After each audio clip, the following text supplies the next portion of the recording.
Venri Chapter 37. Timeline: 5 years after arrival on Cyprotine. Garrus. Shepard clan had surged to over 10,000 members and spread to other cities, other planets, other outposts. Outraging what remained of the old guard of the Turian hierarchy still thrilled Garrus on a daily basis. Palaven was being dragged into a new future. Some inhabitants were kicking and protesting, some enthusiastically engaged in new ideas. The Madless had become too small to accommodate everything needed locally in the face of rapid growth. A hospital, library, schools, and a larger community had grown around the Madless building. Clan Shepard members owned businesses, ran industries, served in the military. The clan was subject to Turian law and customs, so through age 15 to 30, Shepard humans, Drell, and Asari were entering military service alongside Shepard Turians, who along with Vicarians were loyal to their clanmates and allowed no hazing. Once those from Clan Shepard showed their willingness to cooperate and work hard, concern over their induction died down. They were all trained in combat and culture by the time they left the Madless. If someone entered Clan Shepard between the ages of 15 and 30, there would be a year of orientation before entering service, so nobody was entering the military blind and ignorant. The sole Solarian Shepard was exempt due to lifespan limitations. The military was restructuring, with General Victus in charge of the process, so the transition to multiple species in the military was smoothed. Non-Turian Clan Shepard members were stationed in Cyprotine under sympathetic superior officers as mentors, and thankfully quickly found their way into the general population of recruits. Definitely preferential treatment, no doubt. Nobody opposed it openly or in any legal process because this was still all entirely new, and attacking Moram or Garrus was hazardous, politically. Campaigns against them could be devastatingly costly in trade, favors, and status. Clan Shepard had political and groundswell support, and military service was honored. People might want to complain, but didn't know exactly how to go about it. To accuse Clan Shepard of sabotage or espionage was an outrage with no level of proof. Any concern about non-Turian combat ability would have Victus lecturing about his time on Earth and on the Normandy fighting alongside people from different species. He'd further point out that it had been a human who had led the charge against the Reapers, while Saren had been a Turian. Comments about dilution of Turian culture were disingenuous when Shepard clan educated on language, law, and culture, and every member of the clan spoke the language and served with distinction and dedication. It would also be pointed out that the dilution of the Turian people had Shepard not saved them would have reduced their population down to 0%. Had Moram and Garrus not worked together and provided the model for cooperation and strength through diversity. New fitness and testing standards had to be developed, understanding the biotic needs of multiple races, including Turians. The military was rebuilding, but was under no stress to perform as a military at war in Earth terms. Earth had civil and military services such as police and armies that had always been dangerous to Garrus. Moram agreed that a standing army with no purpose other than war had been one of the things contributing to being at war constantly. Armies were assets. If they were not used, they cost too much to keep around. They became liabilities. In peacetime, a dedicated and restricted army sat on its ass, consuming resources and producing nothing. The military structure on Palaven served civil and vocational purposes. The Turian societal model had been the one to provide CSEC with its structure, functioning at all levels as needed, a much more responsive and useful system, more of a symbiotic system. A Turian soldier did not pay for their education. The service was the education, and many years of service resulted in finding an area of expertise through that exposure. Clan provided community for individuals on Palaven, but the military provided the experience in practical fields that would ultimately determine where a Turian would wish to serve in society. The military was presently engaged in public works and reconstruction. There were no wars. There were very few conflicts among Turians themselves, other than cultural moaning, which happened everywhere and didn't require guns. There was very little in the way of criminal activity. The war had transformed criminal endeavors. Travel being cut off for so long had choked out the infrastructure for organized trade in black market goods and slaves. Mercenary groups that had consisted of Batarians were gone. Their home system's Mass Effect relay closed. They had been hit first and hardest. It was possible they were lost to star travel or lost entirely. Krogan were no longer signing out as mercenaries as they were busy rebuilding Tuchanka and settling other planets. Vorcha were nowhere to be seen on intergalactic travel rosters. Garrus wasn't even sure where Vorcha came from, come to think of it. He should know. The Shrike Abyssal somewhere? Hopefully somewhere that they couldn't open up their own Mass Effect relay. He'd look it up later if it ever came up.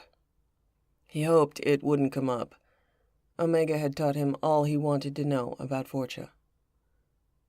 The complaints about Morum and the name Shepard simmered, but did not spill over into destructive force since it was so often turned back on the accuser and attracted negative attention to the speaker.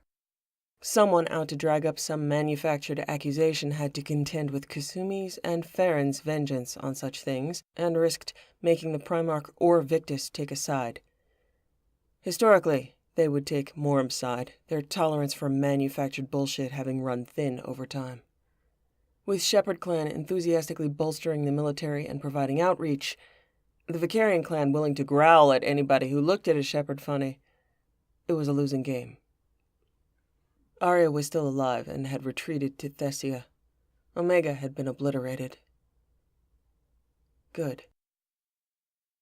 Arya was a folk hero and an honored matriarch on Thessia, and her reputation was known even on Palaven.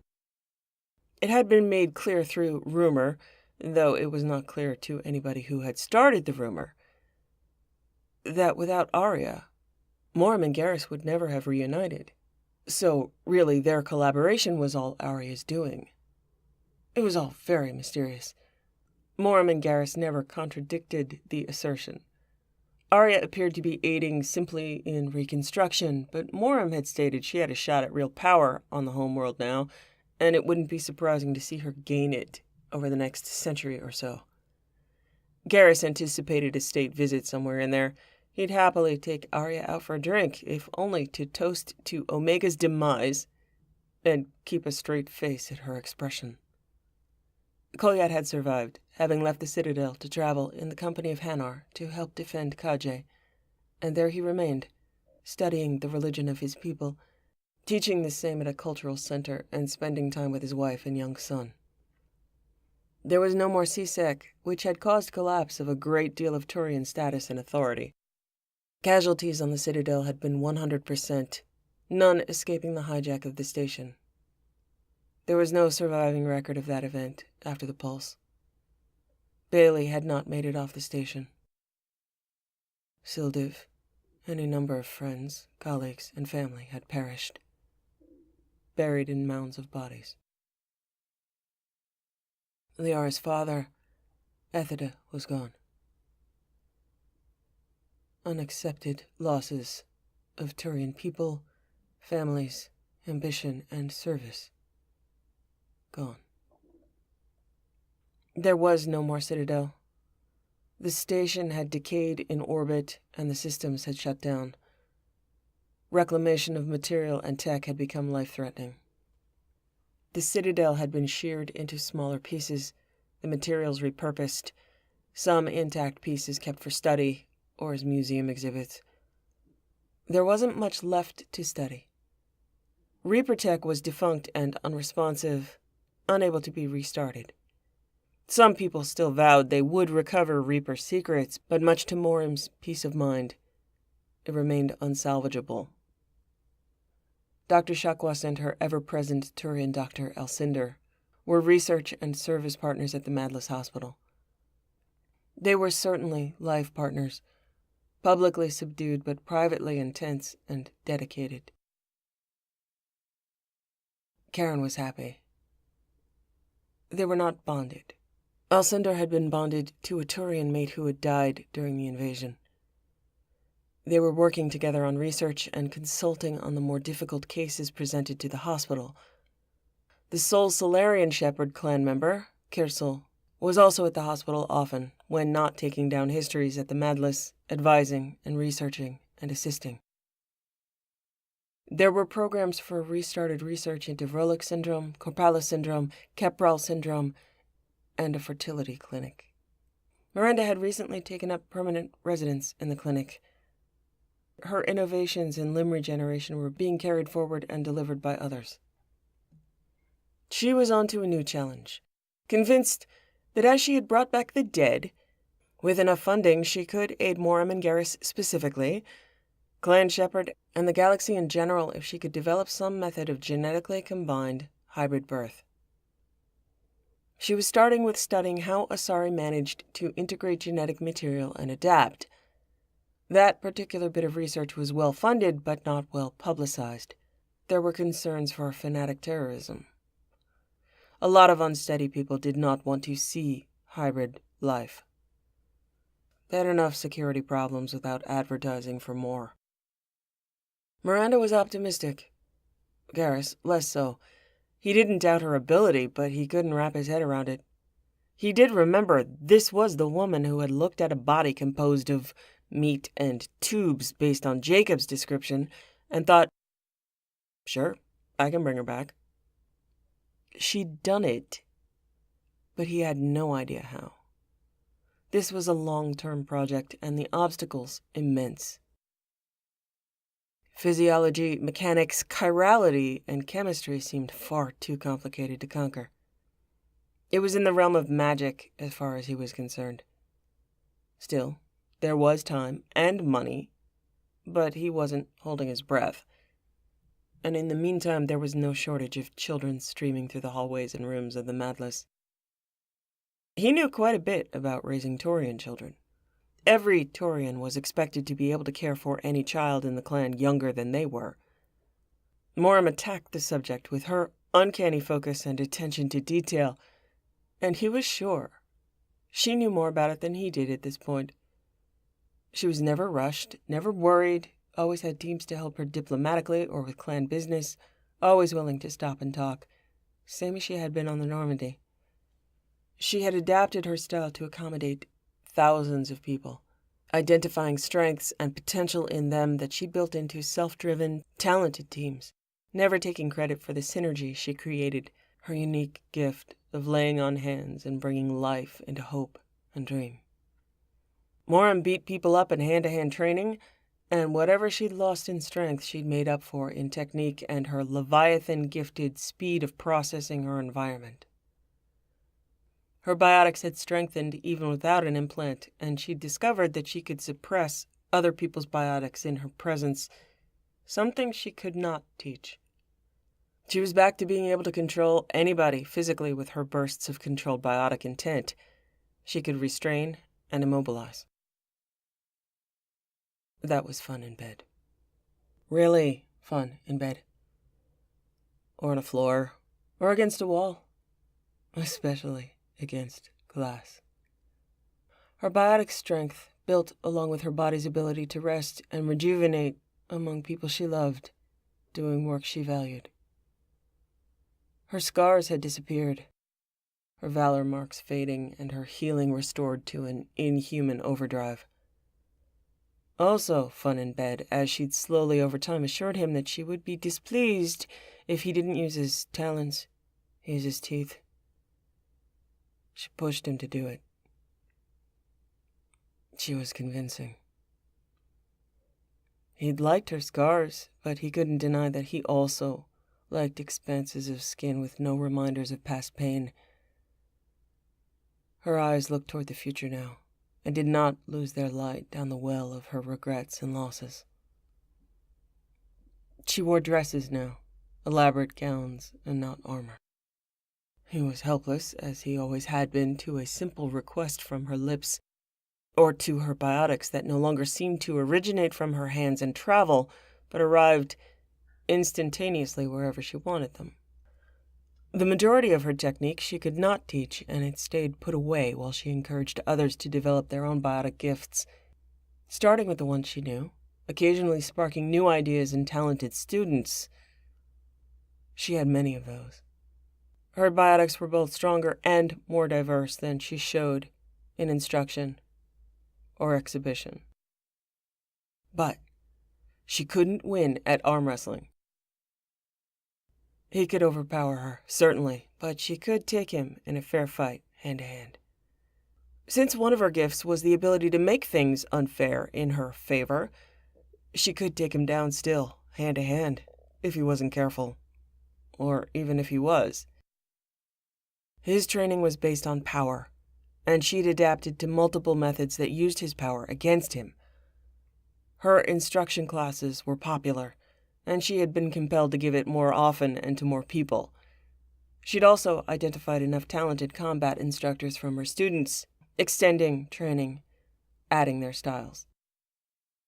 Curious military trainers had stopped by to audit, and then to participate after Shepard clan youth made it into their orientation. Humans able to take down Turian trainers with speed and balance was a novelty. Turians trained at the Shepard Madless were also good at surprising their instructors. Garrus had once commented that 7 children were excessive, and that sounded quaint now. Hundreds. There were hundreds of children in Cipertine alone at any one time, and Morim, as their Ava, was in high demand. The walls of the Madless breathed in and out like a living thing with light, celebration, and dedication. Time was marked by measuring human birthdays, Asari awakenings, Turian service commemorations, Drell Dreamwell dates. There were marriages, bonding ceremonies, anniversaries, births. Then there were the other memories, other needs of community. There were deaths. Morim had taken one of the huge rooms intended for gatherings in the Madless and set it aside as a sanctuary. She'd moved in Ava's candle, Jack's candle, and added candles for others. Legion's candle had an N7 insignia on the side. Morden's had a seashell. Thane's had the symbol for Arashu. She encouraged people to visit and contribute their own mementos to the lost. It was now a lit, lush sanctuary of flowering trees and a floor of Palavan soil and simulated simple open flame sources, rows of terraced holographic candles lighting the space, inviting contemplation. Anything there from picnics to meditation was allowed, as long as the space was treated with respect. It always was, and the candles grew in number because losses continued. And with a group of so many people, loss was inescapable. Right now, the Madless Hospital held a Turian woman giving birth to a Turian child, and the mother would not survive. Garrus stood with his hand on Morim's shoulder, and Morim held the young mother's hand. Her name was Seni. Dr. Shakwas and Dr. Alcindor were in attendance for the delivery. The birth was induced prematurely and dangerous, but nowhere near as harrowing as human births. Having done some surreptitious research, Garrus was absolutely terrified at the idea of that happening to Morim. Abdominal plates opening, or in this case opening with medical assistance, was a much easier method than human biology. If he hadn't checked multiple sources thinking the description of the ordeal was a prank, he wouldn't have believed humans gave birth the way they did. Seni was a young woman who had recently lost her bondmate and was about to lose herself. She had been a member of a clan scraping for relevance, unfortunately armed with desperate ambition and little else. She'd been sent to start a mining community with a group to develop clan resources. Turns out there was a reason why this particular motherlode of minerals had gone unexploited, though the original survey information was gone, lost in the war.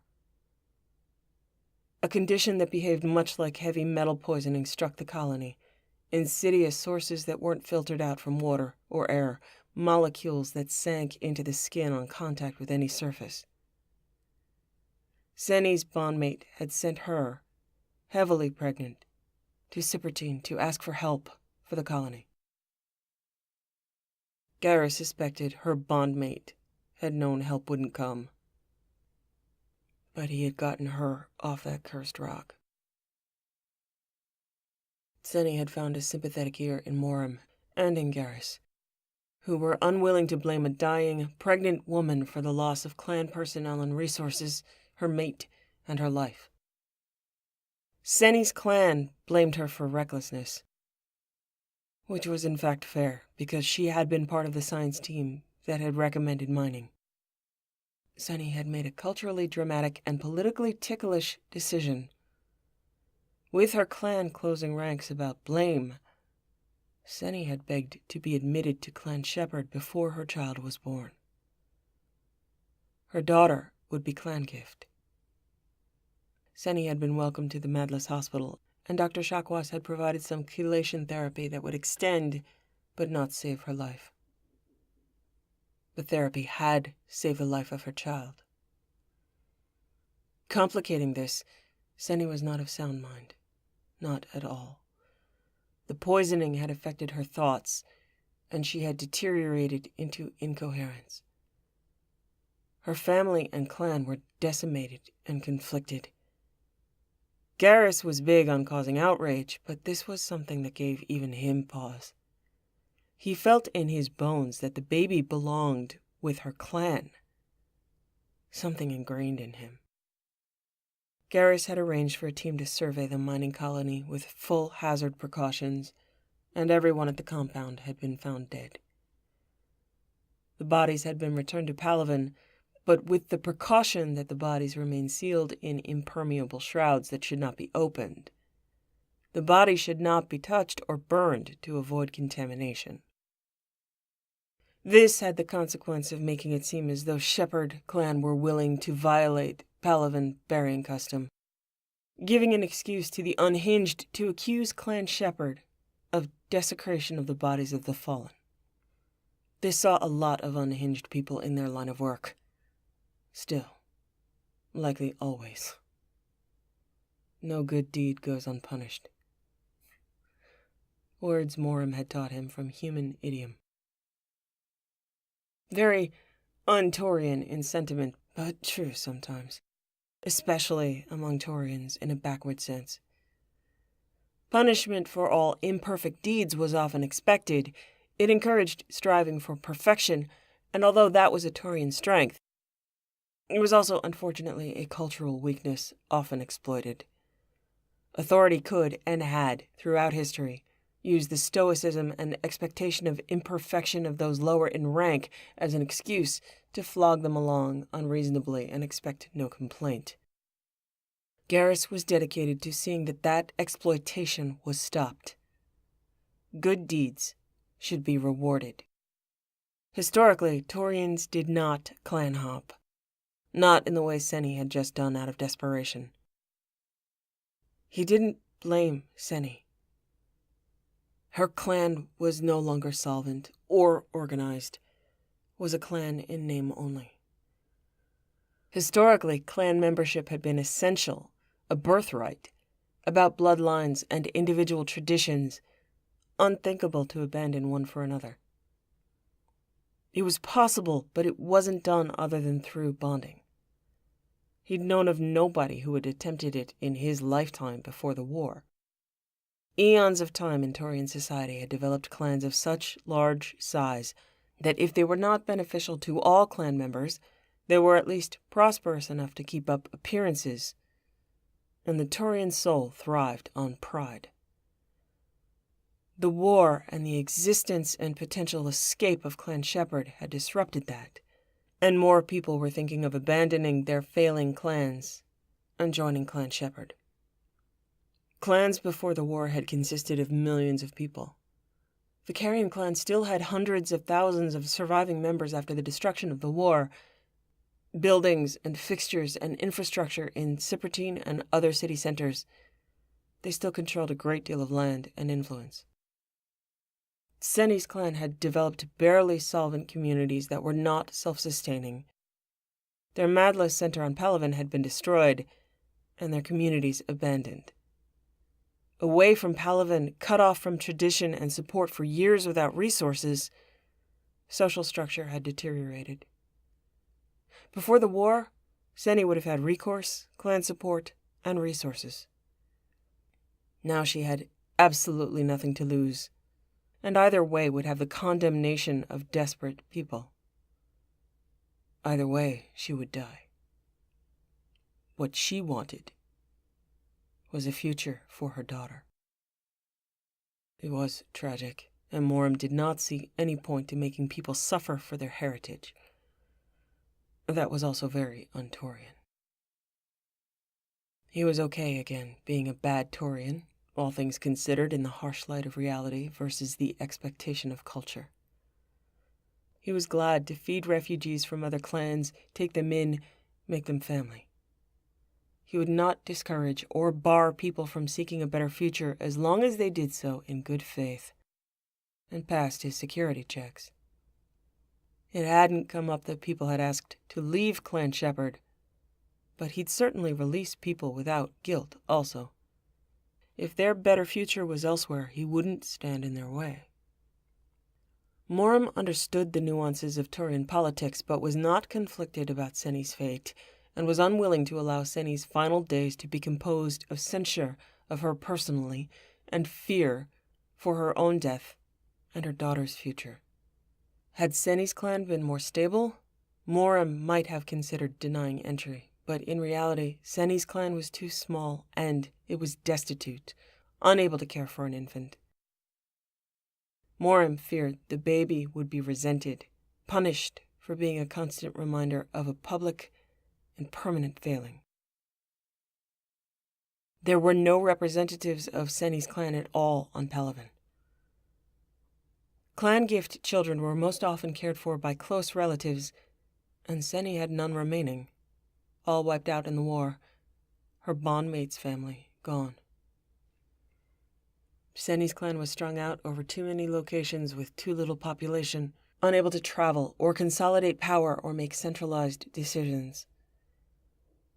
Garrus did not disagree with any of Morim's assessments. He just felt more heavily the limitations of compassion on clan systems that were based on appearance. Morim wanted to offer to help Seni's clan somehow, but he knew they could not offer aid without appearing condescending, if not insulting, or as though they were buying a child. He convinced her not to try. Morim had learned that of Taurian politics, that saving face was a way of life. There were no open channels here for cooperation, and only Seni's wishes allowed any interference at all.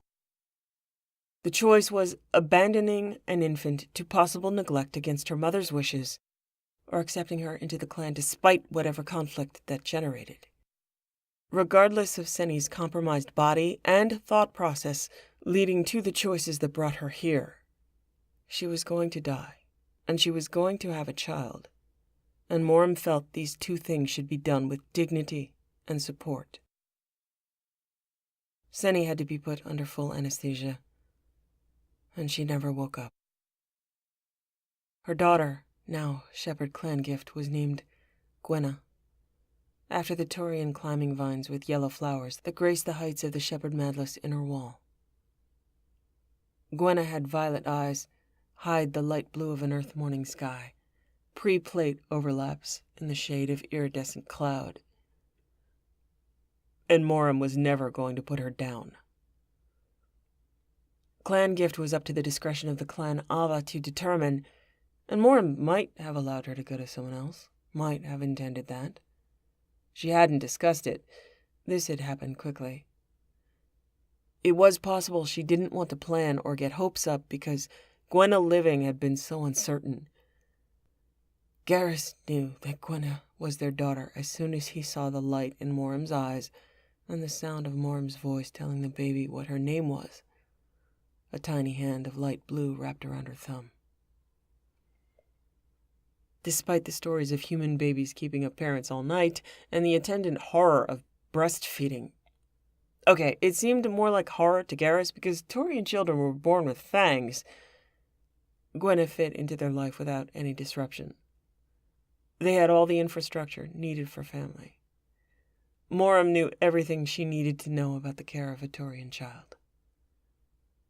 They had a schedule that could revolve around Gwenna, or a schedule where Gwenna could be cared for by family fighting for a chance to spend some time with her. Gwenna was beautiful.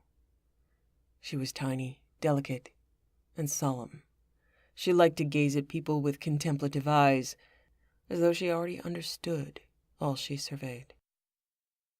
The evening she'd been brought home from the hospital, they'd been stopped at the entrance by well-wishers, those who hadn't already made it to the hospital to admire her, and some who had. Moram held her in a traditional sling carrier over her body, and she was selfish with Gwenna. People were permitted to look, but not hold. He'd expected Moram to pass Gwenna around, and clearly so had most of the disappointed Turians left in their wake. Their quarters had been filled with baby equipment and gifts while they were out, and after setting a few things up and arranging furniture for use, he called her on it. He stepped behind Moram and put one hand around her waist, extending one talon to Gwenna. He told her, "My turn. You have to let other people hold her." No. Moram, this is very un-Turian behavior. She should have been passed around to everyone already. No. He nudged her shoulder with his chin. I'm her father. Let me hold my daughter. Moram was startled, tore her eyes away from the little sleeping face. Do you...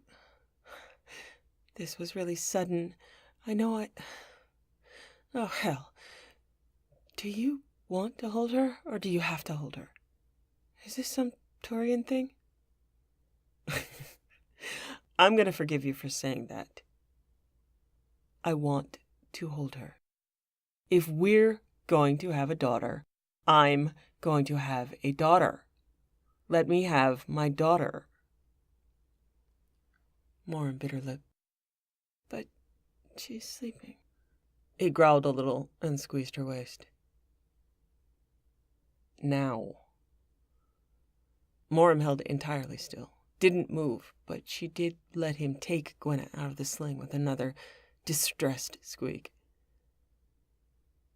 Gwenna opened solemn eyes and gazed at him, and he held her up and gazed back. Then he tilted his head forward a little, and the tiny girl tilted her fragile crest to his, and he was officially lost. Thinking, let me have my daughter. Gwenna smelled like helplessness, even awash in Moram's scent. He pulled her to his chest to add his own scent, and her head turned to watch him. He was going to have to get a sling of his own. Two, one the color of her skin, and one the color of her eyes.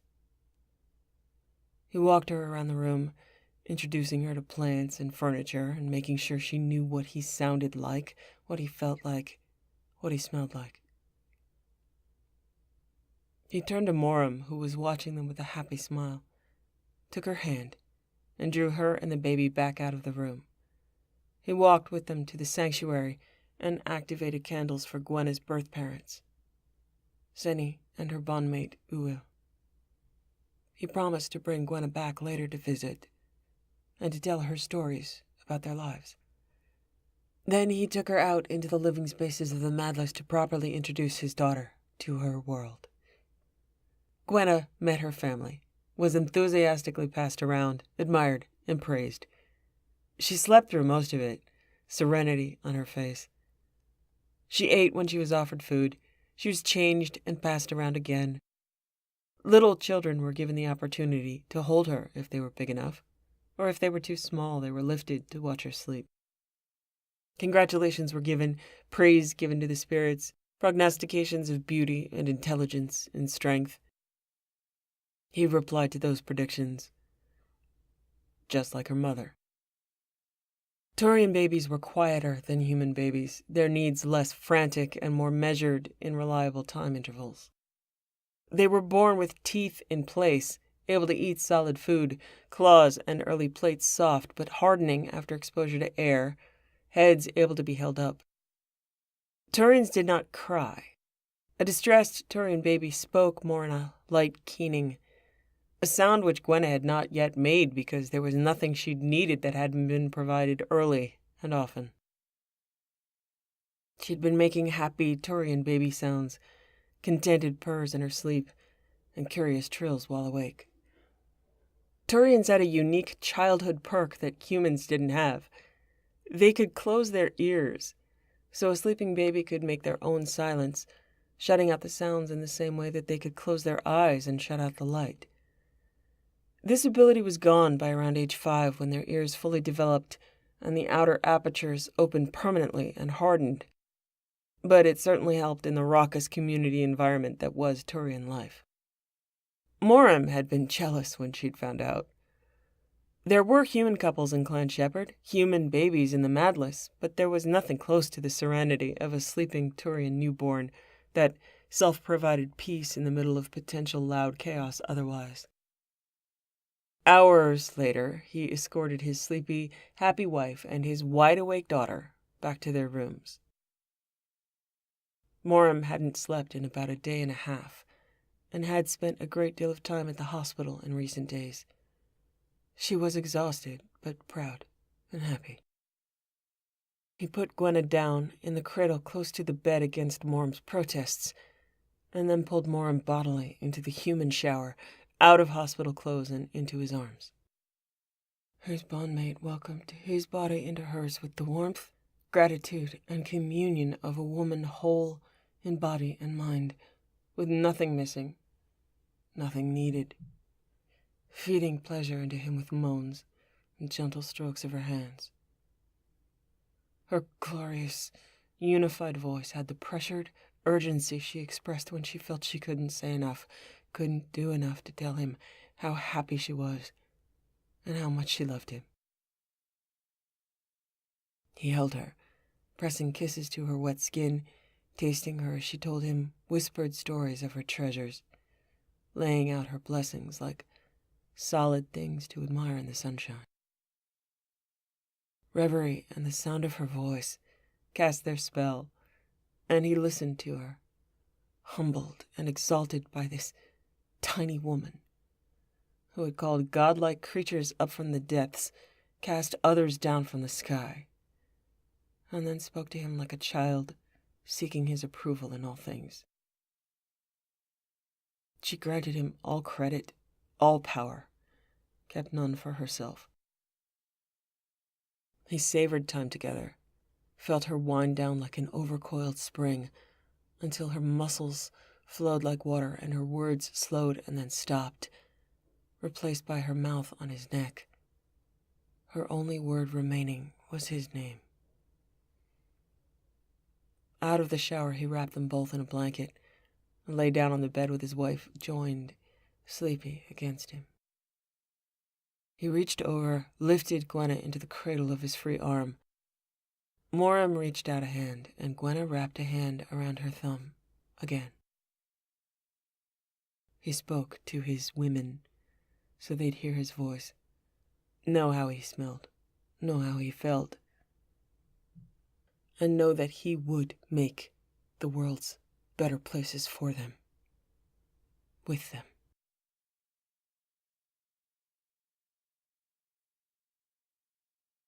Timeline: 7 years after arrival on Cypertine.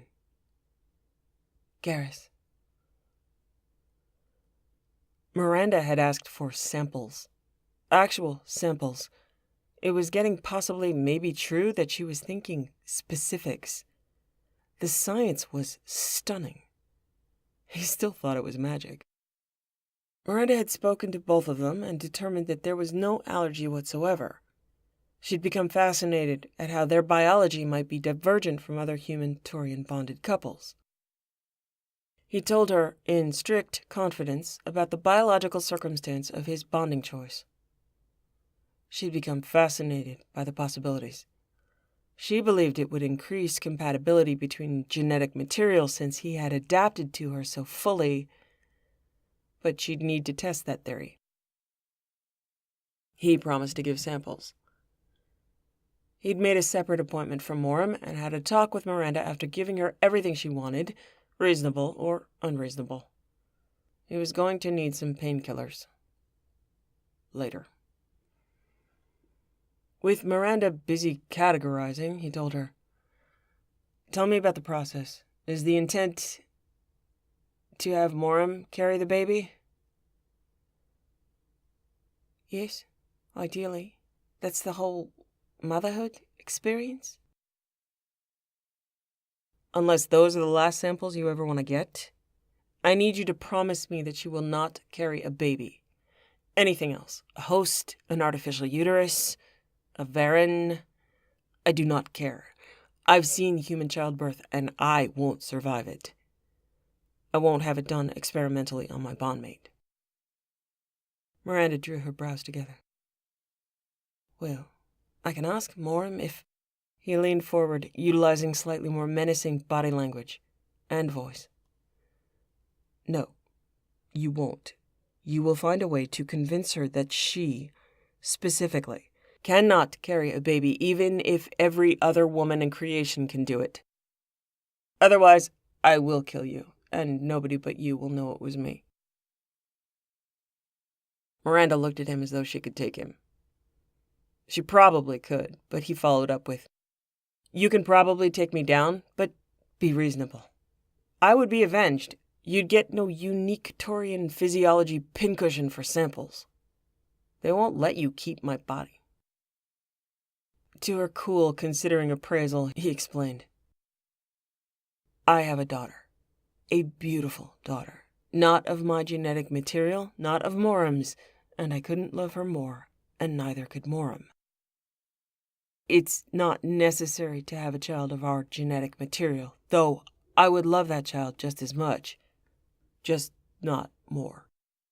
I won't put Moram's health at risk, and I will kill you if you try, because although I find you tolerable, I like my bondmate not potentially bleeding to death or developing a fatal systemic allergic reaction more. Can you tell me with 100% certainty that you can, in all scenarios, prevent those or other risks to her health?" "No, I can't. Even a natural childbirth couldn't promise that." "Excellent. Then we'll do it my way. 100% certainty that she will not be harmed." "It wouldn't be unethical to do it your way. Your circumstances are unique. She's assured I know the potentials of her body. Your participation provides the unique circumstances that would make what you suggest a viable, if not preferred, option in face of the unknown risks of the early stages of trial. I could monitor a child gestating ex vivo better than one that Moram carried, because I doubt I could get her in here for sufficient monitoring. Ideally, she should stay at the hospital for the entire gestation period, and that would be impossible, I'm sure. I need to protect your confidentiality as I would protect hers. I will tell her that it would be inadvisable for her to carry based on the complications you mentioned and your unique biological circumstances. I will advise, but I will not lie to her. I will inform her that she would ideally need to stay in the hospital for the entire duration if she chose to carry the child herself. Likely, she would opt out of that and seek another solution, and I will present her with an appropriate alternative. Not a Varen. I wouldn't need to tell her that it's inadvisable also, because either her husband or her clinician, or both, would be dead as a result. I will guide her that way, but if she insists, you and I will have a further conversation, and you will need to disclose your death threats and either retract them or extend them to her. I will not betray your confidence, but neither will I lie to her. You don't scare me, but I'd prefer a less combative relationship. Good. I'll get you anything else you want. I will be the most cooperative Turian you have ever met, and she won't miss an appointment. Miranda stared at him intently. All right. I can make that work. It might even be easier without all the variables. Thank you for the inspiration and your cooperation. Give me your other arm. After a while, samples were no longer involving his arm. Please let one of those needles include an injection of painkiller. Was it the death threats that's causing this examination? This seems excessive. Miranda's head was down, but he could tell she was smiling. The most cooperative Turian I have ever met definitely doesn't complain this much. Painkillers would alter your blood chemistry. Maybe later.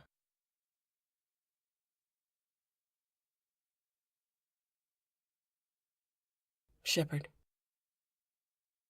Gwenna was a huntress. She was solemn, quiet, and still, like her father's deeper nature. Hunting and stalking were part of Turian childhood play behavior, but often it was just loud stomping and raucous yelling and growling, a whole lot of, "Look at me." Gwenna was different because her stalking was quiet and intent, and she mostly sought opportunities to jump silently into laps. Gwenna knew she was always welcome there, and that was fun too, but sometimes Gwenna wanted to sit and watch until some set of unknown circumstances had aligned, and then she'd strike, having earned her place somewhere in her mind. Gwenna was perhaps the lowest maintenance child that had ever been conceived.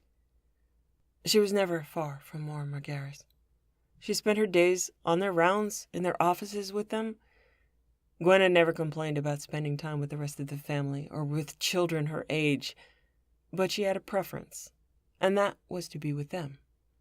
She didn't complain in body or voice when they had events where she couldn't follow, and she was a delight to the clan, weaving her spells on all. But she leaned toward them subtly, followed them with her eyes if they were in the room. Her parents were thrilled with that. Gwenna and Garrus were a little universe unto themselves. Moram was convinced there was a secret language of subvocal hums and mandible gestures that they both understood and others could not decipher. Gwenna did that with people, built little intimate fortresses around her and whoever she was with. Gwenna reminded Moram of Legion, quiet and still, pursuing her own undisclosed purposes.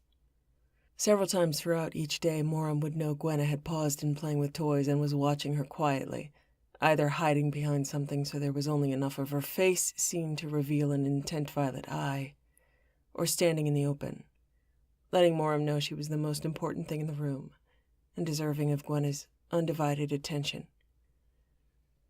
Gwenna's bond with Moram was like her bond with Garrus, specific to one person and unable to be translated or transferred. When Moram sang, Gwenna's eyes would go wide, and she'd put her hand, tiny talons extended to Moram's mouth or throat, or both. Moram always stopped before Gwenna lost interest, because Gwenna never lost interest. Gwenna had never once injured anybody with her talons or teeth. She was graceful and careful. Moram didn't know if it was learned or inherent, but she shared Garrus's elegant control over his potentially lethal limbs. With Moram, Gwenna was made of hugs and snuggles. Gwenna knew she could play rougher with Garrus than she could with Moram. Gwenna played hunting games with Garrus, with an abandon that must be in Turian blood. Growls and jump scares and laughter. The scrape of extended talons on plates, some sort of salute and password. When Moram and Garrus and Gwenna were together in free time, there would be a private universe of 3. Gwenna's relationship to them both changing. Happy and excited with her good luck of having the undivided attention of her favorite people. Gwenna had outgrown her sling carriers, but she still spent much of her day in the arms of her mother or father, patient through conferences and conversations, never interrupting, watching intently or sleeping. Moram and Garrus would trade off.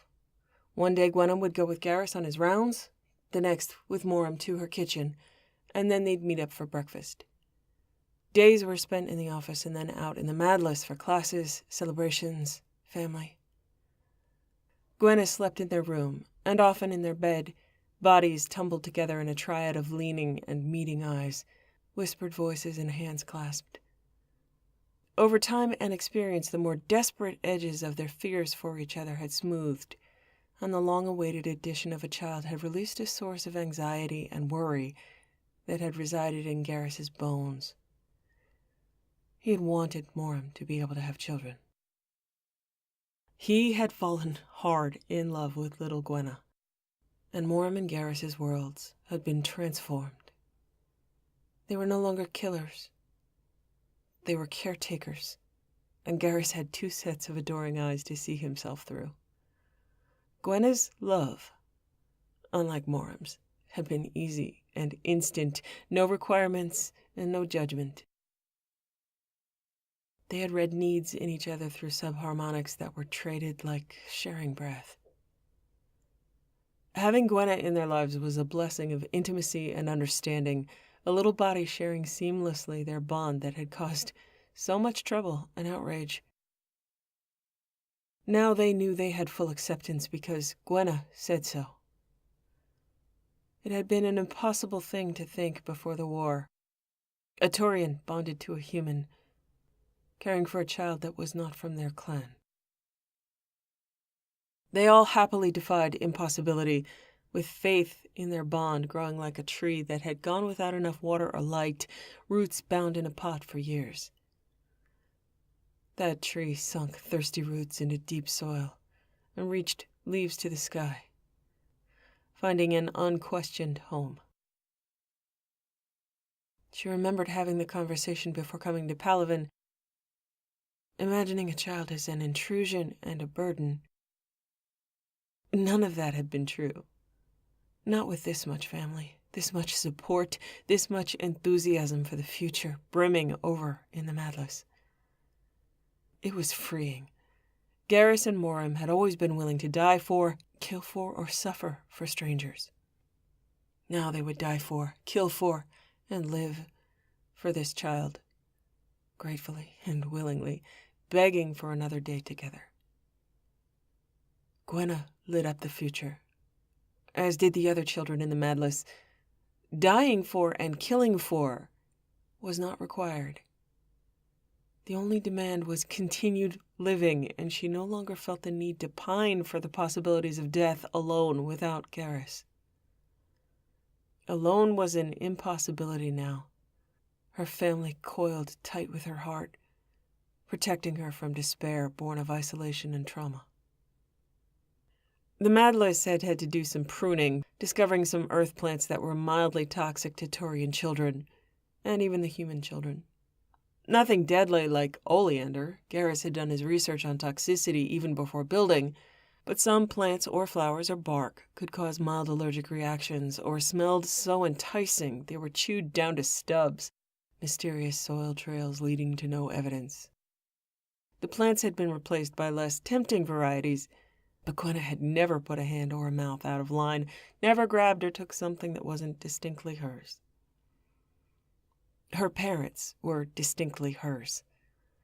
She contentedly stalked them all day, and they allowed themselves to be hunted and watched, anticipating the moment when she'd claim the prize of their full attention, curl up on a lap, or throw her arms around a neck.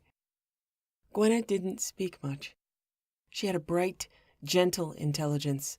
She was the first to notice another child distressed and point them out quietly. Always quietly, moving to comfort them herself. She preferred listening to speaking, and Moram read her books in English and Turian. Moram couldn't sing forever, but she could read for days. Gwenna's little hand on her throat, feeling her voice, wondering what happened next. She called Moram Ava sometimes, and Moram thought she did it around other children that called her Ava to make sure that she knew she was part of a family, and that all the children shared a part of Moram, but she sought private individuality and address when they were alone, choosing her own words for mother and father. Since Moram had explained to Gwenna what her name was and the flower it represented, Gwenna had given them both names of plants that grew in the Madlas. She called Moram Tulip, named after the wall of shepherd-colored speared flowers. She called Garrus Trepa, which was a Turian hardwood tree growing close to the glass walls, casting shadows shifting through broad, sheltering leaves. The glass wall between Garrus's office and Moram's could be made opaque, and the door closed for confidential meetings, but most often, like now, it was left open and transparent. Gwenna had spent the morning on Garrus's side of the space, and now stood with one foot in Garrus's office and one foot in Moram's office, as though claiming both worlds for her own. Her head was pressed to the frame of the door, one eye astride each space, surveying her realm. It was her realm, there was no doubt. Moram watched only obliquely, fascinated, as always, by Gwenna's fascination, but giving her the time to come to her own decisions. Moram worked with her head down, only casting surreptitious glances Gwenna's way. One moment there alone, and the next moment joined by Garrus, down on his hands and knees next to her, a decision to stalk Moram cooperatively made with no words and a few mandible flexes. Garrus crawled forward, and Gwenna walked with her little hand on his shoulder, and Moram pointedly did not see them, going so far as to hum to herself. They reached the base of her chair seemingly undetected, and Moram saw Garrus catch Gwenna's attention with an expression of, "I know something you don't know." Garrus reached for Moram's shoe, and Gwenna reached for the other one, and Moram had her shoes stealthily removed. Garrus took her ankle in his hand and gestured to Gwenna to do the same, and she did. "Oh, this is not going to go well. The things I do for children." She braced herself for it, but when Garrus started tickling, she couldn't keep from twitching and laughing, trying to get her foot out of his hand. He held on tight, and Gwenna's face turned delightedly to Moram's, making sure this new sound was not distress. Garrus showed her how to tickle, and Moram managed not to kick either of them. Just barely. Entirely worth it when Gwenna surged into her lap, wrapped her arms around her neck, and buried her face in her hair with a happy purr, and Garrus switching to massage instead of tickling. Gwenna turned around, sat on Moram's lap, and tried tickling her own feet. Disappointed or satisfied, Moram did not know. Turians were not as ticklish as humans, and their feet were nearly horn on the bottoms and not hide. Moram was not going to show Gwenna where Garrus was ticklish. She was keeping that one to herself.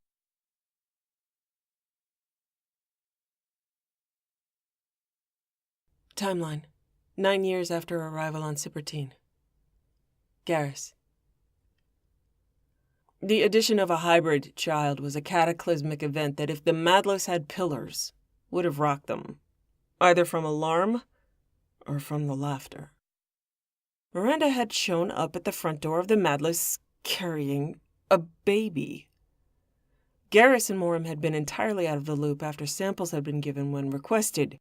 Moram had chosen, easily, that she didn't want to carry the baby and be hospitalized for at least 11, possibly 18 months, depending on the differential between preparation and human and Turian gestation periods. Gentle probing from Garrus on the subject revealed to his relief that Moram did want a child, but did not want to find out what Turian plates felt like during human labor, and did not want to be in a hospital for a year and a half, potentially. She had concluded there were too many variables, too much risk, too much time away from existing family. So Miranda had found a Varen, or something. Miranda had remained closed-mouthed about the process, likely due to Garrus's willingness to interfere in it. If she didn't disclose it, he couldn't disagree. Miranda brought them a little boy they named David Thane, after Anderson and Krios. And he was a terror. He was startling looking, expectations of appearance completely disrupted. He had narrower plates than normal, with thick ruffs of short hair between plates on his head. He had Turian hide and human skin composition in combination depending on where it was on his body. His hair was Shakarian blue, the color of Garrus's eyes. His eyes were red, the color of Morim's hair. His plates and skin were the color of Morim's skin, with a distinctly Turian light purple metallic gleam in shifting light. He was something entirely new. Neither Dextro nor Levo, but able to ingest and metabolize from both worlds, his systems a marvel of science. That Miranda was a genius was clear. That it took her twice as long to create this child as it had to bring Morim back to life was testament to the complexity of what she had created. Miranda had assured them that when he grew up, their child would be able to mate with either Turians or humans or Asari. Nobody had muttered at that point if they'd have him, because nobody had met the little monster. He was a monster. Theoretically, genetically, but definitely in temperament, which on reflection might be genetic, considering his parents. He looked fierce and riveting, and his bright eyes took in everything in the room, and then mostly complained about it with a voice that was capable of the double voice-boxed, harsh keen of a Turian, screaming and crying of a human, and basically making a total nuisance of himself every moment he was drawing and expelling breath. Miranda had assured them he was perfectly, absolutely, and beyond healthy. Robust. No kidding, robust. He was nearly Krogan in temperament, absolutely loyal to his mother and father, which was the basis of the problem. He didn't like it when they were out of his sight, and his complaints were as violent as Gwenna's had been non-existent. He didn't sleep unless he was held. He didn't eat unless he was held. He was unbearably opinionated about who could hold him, namely Morim and Garrus. Morim had been willing to pass him around proudly when he'd first entered the Madlas, and he'd done his best to bite. He could aim. Gentle nose nudges and admiration up close was out. There was no possibility of crest touches. He'd take out an eye. Nobody escaped the racket, and he was introduced mostly over loud voices and gesturing at him, which irritated him more, and he tried to overcome the noise with his own, and he won. Gwenna called him Datha, a combination of his two names. His parents decided that Datha was an excellent nickname, and they would call him Bakan in private. When Garrus and Morim managed to get him to their private quarters, Morim had sat down on the bed, Garrus looking down, both of their faces where Datha could see them. They had their first peace. He didn't try to bite, and he stared at them both in turn, making sure neither of them considered leaving. He was held in Morim's arms, and Datha reached for Garrus with thinly plated 5-fingered hands, with smaller but well-formed talons. Garrus reached out and had these talons wrapped fiercely around his finger. Morim said. Miranda said she made sure he knew our scent. He knows us. Miranda had also given him a Turian olfactory system and hearing, considering them superior to human. Wait until my ears stop ringing. Then you can say that again. Morim smiled and rocked the little creature. What is he? Termin? Humian? He's loud is what he is. He was also a miracle, an entirely new life form composed of the two of them.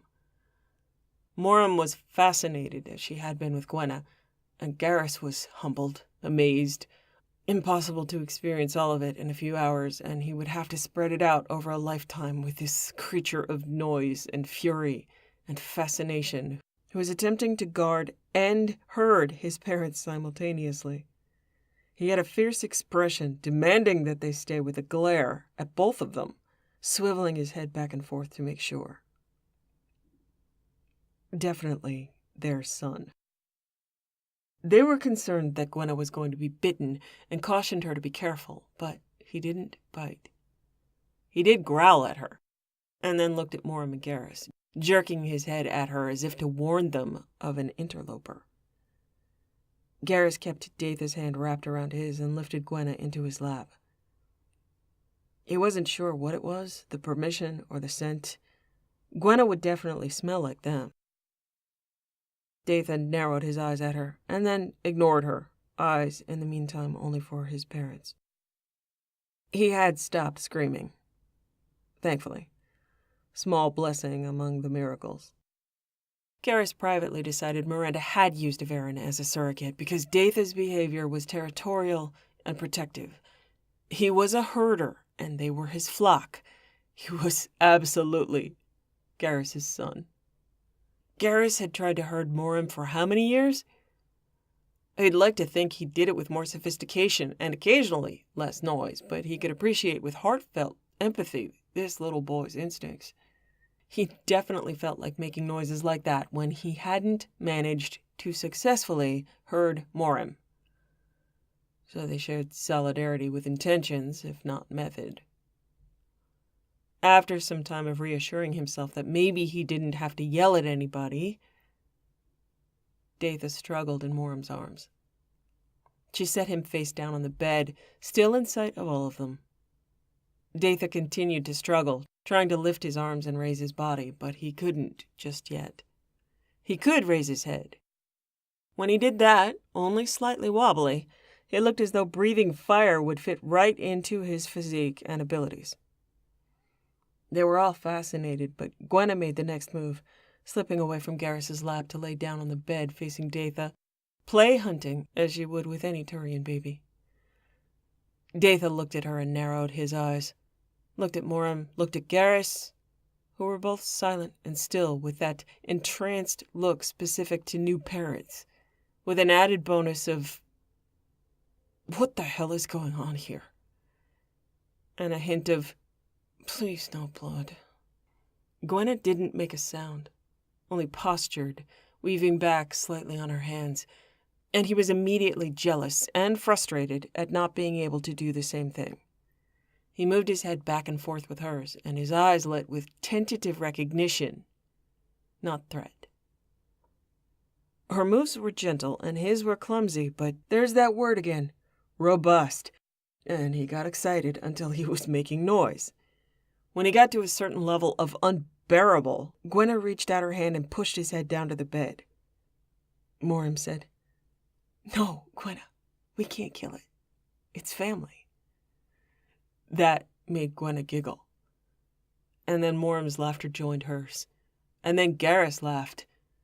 And Datha discovered laughing, and seemed to be surprised, and then enthusiastic about the sound, trying it himself. His laughter sounded reminiscent of grunt in that way of specific cadence and taking his time. It was clear and melodic and sounded not Turian or human. It sounded like the new thing he was. Gwenna looked satisfied and scratched her talons through the stiff ruffs of hair until the laughter faded and he started to purr. Definitely their son.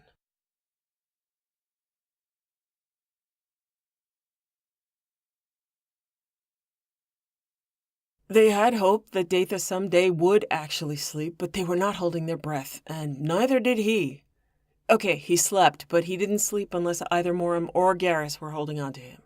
Not just holding him, bouncing him. The bounce was the signal that all was clear, and if the bounce stopped, there would be screaming hell to pay. They had hopes that they could extend his territorial guarding behavior to more people, hopefully even to proxy the Shepard marks, but so far only Gwenna, Morim, or Garrus were able to get him even reasonably quiet or make him laugh or play. They'd made a tactical decision, which in this case was cowardly, and they were both okay with that.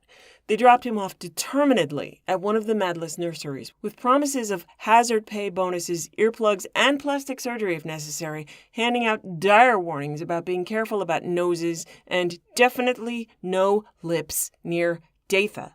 We are not kidding. He's fast and he's accurate, and you have been warned.